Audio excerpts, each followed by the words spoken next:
गिरौदपुर माया है। जग के पालनहारा सबके काया माँ समाए, जग के पालनहारा सबके काया माँ समाए। बोली बोले ऐसे जैसे अमृत धारा, कहीं हवन बाबा यहाँ सबके सहारा, कहीं हवन बाबा यहाँ सबके सहारा।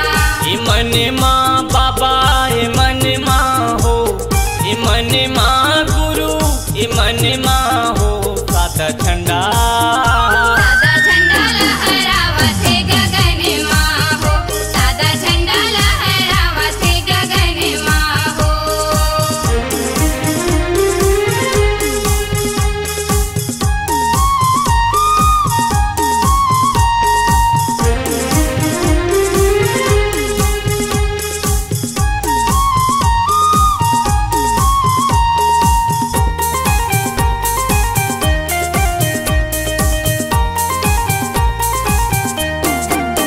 डोंगरी पहाड़ी बाबा बन गए तोर निवास। पशु पक्षी संगी बन के रहते तोरे साथ, पशु पक्षी संगी बन के रहते तोरे साथ। सांप बिच्छू बाघ भालू पहरा लगाथे, डर नहीं अटल सत्य नाम ला बताते, डर नहीं अटल सत्य नाम ला बताते।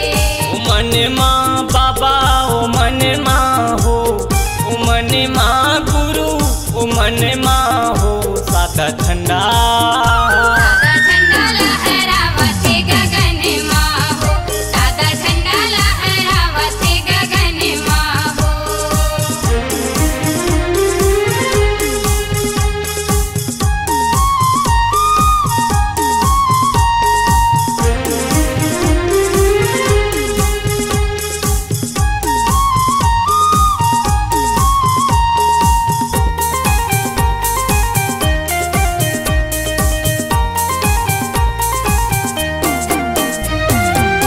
झूमर झूमर चरण चूमे जमो रुखराई, लहरा देवाथे तोर चरण माँ गंगा माई, लहरा देवाथे तोर चरण माँ गंगा माई।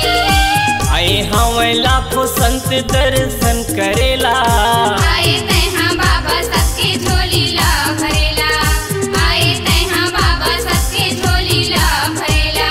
जीवन माँ बाबा जीवन माँ हो, जीवन माँ गुरु जीवन माँ हो, सादा झंडा सादा झंडा लहरावत है गगन माँ हो, सादा झंडा लहरावत है गगन माँ हो। पवन माँ